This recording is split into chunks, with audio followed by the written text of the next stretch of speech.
Friends, I'm Kunal Jain and welcome to the series of Learn to Speak English from Zero to Z.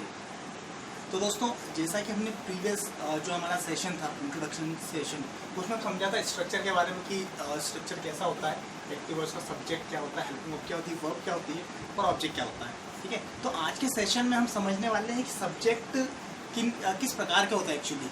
जैसे किसी condition में subject हमारे पास आते हैं और जनरली मैंने देखा एक्चुअली ऑब्जर्व किया, जो कुछ बिगिनर्स होते हैं, जो स्टूडेंट्स होते हैं जिन्होंने इंग्लिश सीखना शुरू किया है, राइट, तो थोड़ी सी प्रॉब्लम फेस करते हैं इसके अंदर। तो उसी चीज़ को आसान बनाने के लिए आज मैं ये वीडियो बना रहा हूँ। तो आशा करता हूँ कि आपको बहुत ही मदद मिलेगी इस वीडियो से सब्जेक्ट्स को समझने में। चलिए समझते हैं सब्जेक्ट्स को। काइंड ऑफ सब्जेक्ट्स से I, you, they, we, he, she और इट, ये सब्जेक्ट्स होते हैं राइट। तो कैसे कैसे रूप में आते हैं देखिए। आई, अगर हिंदी में अगर मैं कहना चाहता हूँ मेरे बारे में कुछ, तो मुझे कहना पड़ता है मैं, मैंने, मुझे, मुझको, राइट। तो ये चार तरीके से मैं अगर मैं अपनी बात कर रहा हूँ, मैं खुद की बात कर रहा हूँ, तो मैं हिंदी में अगर इस तरीके से उसको बोलूँगा, मैंने मूवी देखी, ठीक है, मैंने आइसक्रीम खाई, मैं गांव गया था, मुझे अंग्रेजी सीखना है, मुझको MBA करना है, राइट गाइस। तो मैं हिंदी में ये चार चीज़ें यूज़ करूँगा बोलने के लिए, राइट, अपने बारे में बताने के लिए। लेकिन इंग्लिश में मुझे केवल आई यूज़ करना है। जब भी मैं अपनी खुद की बात कर रहा हूँ तो मुझे क्या यूज़ करना है, आई। ओके, उसी प्रकार से बात करते हैं हम यू की। यू का मतलब होता है तुम, तुम्हें, तुमने, तुमको, आप, आपने, आपको। इसका मतलब है कि जब भी हम किसी व्यक्ति से बात करते हैं तो उसको हम क्या कहेंगे, यू कहेंगे इंग्लिश में। अगर हम हिंदी में कहते हैं तो हम कहते हैं जैसे तुम गोवा जाओ, तुम्हें अंग्रेजी सीखनी चाहिए, तुमने अंग्रेजी सीख ली है, तुमको अंग्रेजी आती है, आप अंग्रेजी जानते हैं, आपने अंग्रेजी सीखना शुरू कर दिया है, आपको अंग्रेजी सीखना चाहिए, राइट। तो अगर हम हिंदी में हमारा जो फ्रंट ऑफ वन है, हम जिससे बात कर रहे हैं एक्चुअली, राइट, तो अगर बोलेंगे तो हिंदी में हमें इतनी सारी चीज़ यूज़ करनी है, तुम, तुम्हें, तुमने, तुमको, आप, आपने, आपको। लेकिन इंग्लिश में हम क्या यूज़ करेंगे, केवल यू कहना है और सारी बातें बस कह देनी है हमको। और तो यू भी क्या होता है, सब्जेक्ट होता है। जैसे तुम अंग्रेजी सीखो, तुम्हें अंग्रेजी सीखनी चाहिए, तुमने अंग्रेजी सीख ली है। ओके, तो उसी प्रकार जो रेस्ट है हम यूज़ कर सकते हैं उसमें। तो अगर हम हमारा जो फ्रंट ऑफ वन है, हम जिससे बात कर रहे हैं उसकी बात करें तो उसे यू कहना है। अच्छा, दे का मतलब होता है वे, उन्हें, उन्होंने और उनने, ठीक है।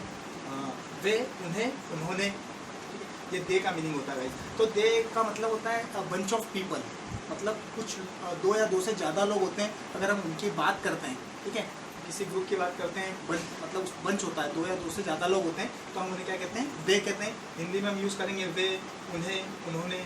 वे कल नहीं आए, उन्होंने आने का वादा किया है, उन्होंने मैच जीत लिया है, एट्सेट्रा। वी का मतलब होता है हम, हमें, हमने, हमको। तो जब भी हम वी दो या दो से ज़्यादा लोग भी बात करते हैं, मतलब एक ग्रुप की, और जैसे कि ये ग्रुप है, हम 2-4 लोग बैठे हुए हैं, ठीक है, तो हम अपनी बात करेंगे अगर सर्कल की, अगर ग्रुप की, तो हम क्या यूज़ करेंगे उसमें, वी। और एग्जांपल मैंने आपको बता चुका हूँ मैं आपको, हम, हमें, हमने, हमको, जहाँ पर भी आता है हमें क्या यूज़ करना है, वी। ओके, उसके बाद होता है ही का ही वॉइस के लिए यूज़ होता है। इसका मतलब होता है वह, उसे, उसने, उसको, इसे, इसने, इसको। तो ये यूज़ होता है वॉइस के लिए। अगर कोई भी लड़के की बात की जाती है तो उसका नाम नहीं कहा जाता है, तो उसे हमें क्या कहना है, ही। अब वो इस रूप में आ सकता है आपके सामने, वह, उसे, उसने, उसको, इसे, इसने, इसको, राइट, वॉइस के लिए। और शी सिमिलर होता है बिल्कुल ही का। तो जब भी हम कोई लड़की की बात करते हैं तो हमें क्या यूज़ करना है, शी, अगर हम उसका नाम नहीं यूज़ करते हैं। और अगर हम किसी सब्जेक्ट का नाम यूज़ करते हैं, जैसे मोहन भोपाल जाएगा, तो हमें क्या यूज़ करना है, उसका नाम बोलना है, नेम।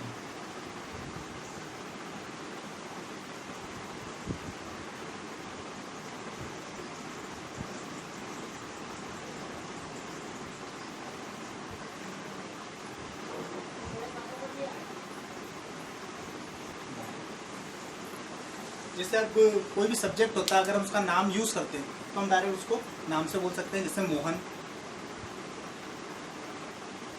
तो आशा करता हूँ दोस्तों आज का सेशन आपको बहुत ही अच्छे से समझ में आया होगा। और इट कहाँ यूज़ होता है, किसी भी जीव जंतु जानवर या पशु पक्षी की बात होती है अगर, तो वहाँ पे हमें क्या यूज़ करना है, इट। आशा करता हूँ आज का सेशन आपको बहुत ही अच्छे से समझ में आया होगा और बहुत ही हेल्पफुल रहेगा आपके लिए इंग्लिश सीखने में। तो गाइस नेक्स्ट सेशन में हम पढ़ेंगे हेल्पिंग ऑफ विल और कैसे यूज़ करते हैं उसको, बिल्कुल हम नेक्स्ट सेशन में उसको सीखेंगे।